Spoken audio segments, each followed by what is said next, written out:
कशा आहात तुम्ही?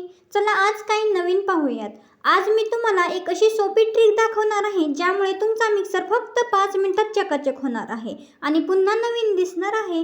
आपण रोजच्या धावपळीत रोज तर मिक्सर साफ करू शकत नाही. बघा इथं माझा मिक्सर जास्त खराब झालेला नाही कारण मी 8 दिवसाला साफ करत असते. बघा तुमचा मिक्सर यापेक्षा खराब असू शकतो किंवा स्वच्छ देखील असू शकतो. मग आपला मिक्सर हा खूप जुना, घाणेरडा आणि अस्वच्छ दिसतो आणि मग तो साफ करायला खूप कंटाळा येतो. मिक्सरच्या ब्लेडमध्ये साचलेली घाण, कचरा, बारीक बारीक चित्रांमध्ये असलेला कचरा, घाण खूप जास्त त्रासदायक ठरलेला असतो आणि सर्वात जास्त आपण हात मिक्सरच्या बटनांनाच लावत असतो ना, म्हणून तर मग ते मिक्सरची बटणे खूप चिकट आणि त्रासदायक आपल्याला दिसतात. म्हणूनच आजचा व्हिडिओ हा शेवटपर्यंत नक्की पहा, कारण आज मी तुम्हाला अशी काही सोपी ट्रिक सांगणार आहे ना ज्यामुळे तुमचा मिक्सर फक्त 5 मिनिटात एकदम साफ चकाचक होईल. आपल्या किचनमध्ये सर्वात जास्त हाताळली जाणारी वस्तू कोणती आहे? मला कमेंटमध्ये नक्की सांगा. मी तर सांगेल मिक्सरच. त्यामुळे सर्वात जास्त लवकर खराब देखील तो मिक्सरच आपला होत असतो आणि अस्वच्छ दिसत असतो. चला तर मग वेळ न वाया घालवता ती सोपी पद्धत आपण पाहणार आहोत. यासाठी लागणाऱ्या वस्तू अगदी आपल्या घरातच असतात, पण अशा वेळी आपल्याला त्या लक्षात देखील येत नाही. मिक्सर साफ करण्याच्या अगोदर मिक्सरचा प्लग नक्की काढून घ्या. बघा इथं ह्या खाच्यामध्ये आपण काय करायचं आहे, छोटासा असा दात घासायचा ब्रश आपला खराब झालेला जो असतो ना ते तुम्ही घ्या आणि तिथला आपल्याला सर्वात अगोदर तिथली घाण आपल्याला काढून घ्यायची आहे. एखादी छोटीशी काडी कापसामध्ये गुंडळून ती सुद्धा घेऊ शकता आणि इथल्या खाच्यामधली घाण तुम्ही त्यांनी काढू शकता. मी इथं छोटंसं एक कापड घेतलेलं आहे आणि त्या कापडामध्ये जी छोटीशी काडी घालून आपण काय केलेलं इथं साफ केलेलं आहे. बघा इथली घाण सर्वात अगोदर आपल्याला काढायची आहे. तुम्हाला यासाठी सांगत आहे कारण आपण मिक्सर स्वच्छ करण्यासाठी पाण्याचा वापर करणार आहोत. त्याच्यामुळे हे पूर्णपणे आपल्याला काही होल्स आहेत ना ते आपल्याला पूर्णपणे झाकून घ्यायचे आहेत. बघा इथली सुद्धा घाण आपल्याला सर्वात आधी आपल्याला काढून घ्यायची आहे. बटन सुद्धा व्यवस्थित कापडाच्या द्वारे आपण व्यवस्थित साफ करून घ्यायचं आहे. सर्वात अगोदर ह्या गोष्टी अगोदर करून घ्या, जेणेकरून तुमच्याकडून जर मिक्सर एकदम अचानक जर तुम्हाला यूज करायचा म्हटला तर तुमच्याकडून जास्त पाणी मिक्सरमध्ये शिरणार नाही. लक्षात घ्या. त्याच्यामुळे आपल्याला काळजी घ्यायची आहे. सर्वात जास्त हे होल आपल्याला स्वच्छ करून ते पूर्णपणे आपल्याला काय करायचं आहे, सेलो टोपने आपल्याला व्यवस्थित झाकून घ्यायचे आहे, जेणेकरून त्याच्यामध्ये जास्त आपलं पाणी जाणार नाही.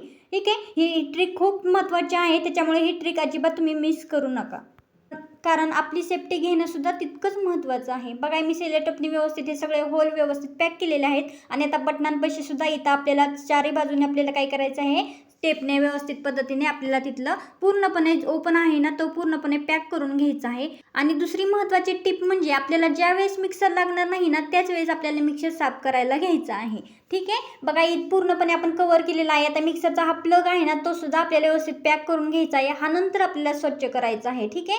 त्याच्यामुळे आपल्याला पाणी त्याच्यात हे होऊ नये, त्याच्यामुळे आपल्याला पूर्णपणे पॅक करून घ्यायचा आहे. व्हिडिओ अजिबात स्किप करू नका मैत्रिणींनो. छोट्या छोट्या टिप्स तुम्हाला इथं सांगितलेल्या आहेत. ठीक आहे. इथपर्यंत आपण घेतला. अगोदर आपली सेफ्टी घेणं महत्त्वाचं होतं, आपण ती सेफ्टी घेतली.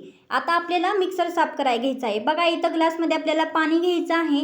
पाणी माझ्याकडे बॉटल सध्या नाही आहे त्याच्यामुळे मी बॉटल घेतली नाही. तुमच्याकडे जर स्प्रे बॉटल असेल ना तर नक्की तुम्ही स्प्रे बॉटलचा यूज करा. आपल्याला अर्धा ग्लास पाणी घ्यायचं आहे आणि विनेगर घ्यायचं आहे, छोटी वाटी. विनेगर जर तुमच्याकडे अवेलेबल नसेल तर तुम्ही एक लिंबू घेऊ शकता. लिंबू आणि सोडा या दोन गोष्टी तर आपल्या घरात अवेलेबल असतातच. बघा इथं मी सोडा घेतला आहे आणि लिंबू घेतला आहे. दोन्ही विनेगर सुद्धा घेतलेलं आहे. तुमच्याकडे विनेगर नसेल तर विनेगर इथं तुम्ही स्किप देखील करू शकता. बघा मी इथं 1 ग्लास पाणी घेतलं आहे. आता लिंबू आणि सोडा कसा मिक्स करायचा, कसा ॲड करायचा ते सांगते. लिंबू आपल्याला अर्धा चिरून घ्यायचा आहे आणि आता त्या वाटीमध्ये आपल्याला सोडा टाकायचा आहे अगोदर आणि त्याच्यानंतर लिंबू आपल्याला त्यात मिक्स करायचं आहे. बघा इथं अर्धा चमचा आपण सोडा घेतलेला आहे.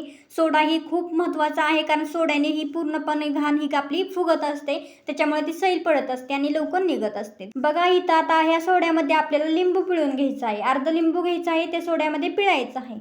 पिळल्यानंतर छोटे छोटे बबल्स तयार होतात, ते तर तुम्हाला माहीतच आहे.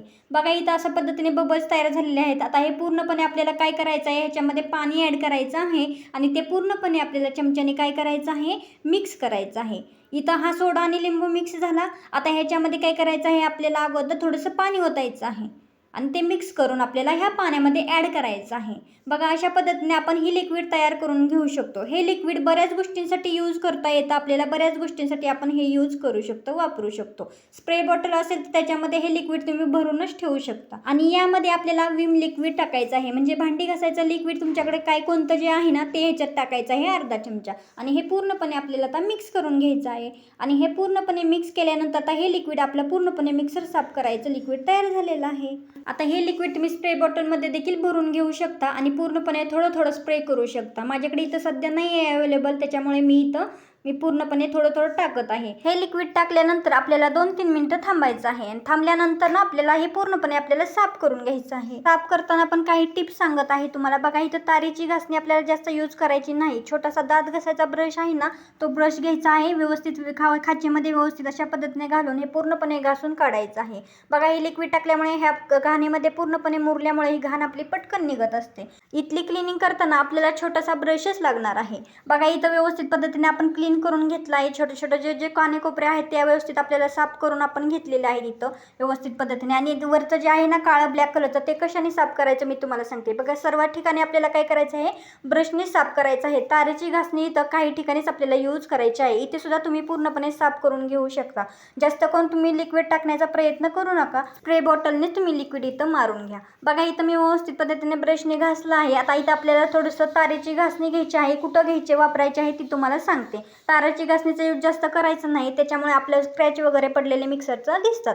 त्याच्यामुळे आपल्याला तिथं तारेचा घासणी यूज करायचं नाही. इथं आपल्याला ब्रशने साफ करता येत नाही म्हणून इथं आपण तारेची घासणीचा यूज करणार आहोत. त्याच्या अगोदर बघा इथं आपली वायर जी आहे ना वायर खूप चिकट झालेली असते, तेलकट झालेली असते, त्याच्यामुळे आपल्याला इथं तारेने साफ करावं लागतं. व्यवस्थित पद्धतीने मी इथं तारेच्या घासणीने आपण इथं साफ करून घेणार आहोत. बघा ही प्लगची वायर आपण व्यवस्थित साफ करून घेतल्यानंतर ही घासणी आपल्याला घ्यायची आहे आणि इथली पूर्णपणे घासणी घाण आपल्याला पूर्णपणे घासून काढायची आहे.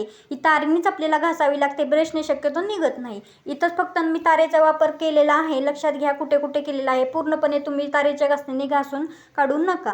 बघा इथं छोटी छोटी तार आतमध्ये घालण्याचा प्रयत्न करायचा आहे आणि तिथली घाण आपल्याला काढून घ्यायचं आहे. पुन्हा एकदा ब्रशने इथं तुम्ही फिरवून घेऊ शकता. आणि इथं बटन आहेत ना, बटन सुद्धा खूप चिकट झालेलं असतात, ठीक आहे, त्याच्यामुळे ते पण तुम्ही तारेच्या घासणीने साफ करून घेऊ शकता. बघा इथं काय करायचं आहे, आपल्याला थोडं थोडं पाणी आपल्याला टाकायचं आहे आणि व्यवस्थित पद्धतीने इथलं आपल्याला आता ते पूर्णपणे लिक्विड आपल्याला धुवून काढायचं आहे. व्यवस्थित पद्धतीने आपल्याला मिक्सर क्लीन होणार आहे. लक्षात घ्या पाणी जास्त ओतू नका, पाण्याचा वापर जास्त करू नका. आणि त्यातून सुद्धा थोडंसं एवढं तेवढं पण पाणी होतं, पण आतमध्ये आपण सेलो टेप लावल्यामुळे अजिबात आपलं पाणी आतमध्ये जाणार नाही. पूर्णपणे आपल्याला मिक्सर इथं पाण्याने आपल्याला स्वच्छ धुवून घ्यायचं आहे. पाणी जास्त ओतायचं नाही, थोडं थोडं शिंपडू त्याच्यावरती शेकता. तर गृहिणींनो अशाच उपयुक्त होम टिप्ससाठी, किचन टिप्ससाठी आणि मोटिवेशनल व्हिडिओसाठी आपल्या गृहिणी फॅशन लॅब चॅनलला सबस्क्राईब करा. बघा इथं छोटासा चमचा तुम्ही घेऊ शकता आणि आतली घाण सुद्धा इथली साफ करून घेऊ शकता. बघा इथं सुद्धा छोटे छोटे कण अडकलेले असतात, ते तुम्ही व्यवस्थित पद्धतीने चमच्याने काढून घेऊ शकता. आपले व्हिडिओ खास करून महिलांसाठी आणि गृहिणींसाठी असतात, त्याच्यामुळे आपले व्हिडिओ पाहायला अजिबात विसरू नका. आणि गृहिणी फॅशन लॅब चॅनलला सबस्क्राईब केल्यानंतर समोरील बेल आयकॉन बटन क्लिक करायला सुद्धा विसरू नका, जेणेकरून आपले येणारे व्हिडिओ तुमच्यापर्यंत नक्की पोहोचतील. तर बघा मैत्रिणींनो, घरच्या घरी अशा पद्धतीने तुम्ही मिक्सर घरगुती साहित्यापासून व्यवस्थित चकाचक तुम्ही करू शकता. ही पद्धत तुम्ही नेहमी वापरू शकता. बघा इथं व्यवस्थित क्लीन झालेला आहे आणि आपला मिक्सर व्यवस्थित नव्यासारखा तयार झालेला आहे. अशा पद्धतीने अशा टिप्स वापरूनच मी माझा मिक्सर गेले 10 वर्ष यूज करत आहे, वापरत आहे. एकदम नव्यासारखाच माझा मिक्सर कायम दिसत असतो, कारण मी त्याची ठेवण देखील तशी करत असते. त्या पद्धतीने तुम्ही सुद्धा मिक्सर तुमचा क्लीन करू शकता आणि व्यवस्थित चकाचक बनवू शकता. हा मिक्सर पूर्ण आपला क्लीन केल्यानंतर व्यवस्थित आपण पाणी पुसून घ्यायचं आहे वरचं आणि ते पाणी नितळण्यासाठी आपल्याला व्यवस्थित कापडावरती असं ठेवायचं आहे. आणि कंडून सुद्धा तुम्ही मिक्सर ठेवू शकता. बघा इथं राजेश कंपनीचा माझा मिक्सर आहे, खूप जुनी कंपनी आहे, तरी सुद्धा मी अजून यूज करत असते, कारण ते मेंटेन सुद्धा मी त्या पद्धतीने तसं मिक्सर ठेवलेलं आहे. त्यामुळे तुम्ही सुद्धा तुमचा मिक्सर त्या पद्धतीनेच तुम्ही वापरा. चला तर मग मैत्रिणींनो, आजचा व्हिडिओ इथेच बास करूयात. आणि हो, आपल्या गृहिणी फॅशन लॅब चॅनलला अजूनही सबस्क्राईब केलं नसेल तर नक्की सबस्क्राईब करून ठेवा. आणि आजचा व्हिडिओ आवडल्यास एक लाईक नक्की करा आणि छानशी कमेंट सुद्धा करा. भेटूया पुढच्या व्हिडिओसोबत, नेक्स्ट टॉपिकसोबत, नेक्स्ट विषयासोबत. अजून तुम्हाला कोणत्या विषयांवरती व्हिडिओ पाहायला आवडतील ते मला कमेंट बॉक्समध्ये नक्की सांगा. आपला आजचा व्हिडिओ पाहिल्याबद्दल धन्यवाद. स्वस्त राहा, मस्त राहा, खुश राहा, आनंदी राहा आणि मजेत राहा.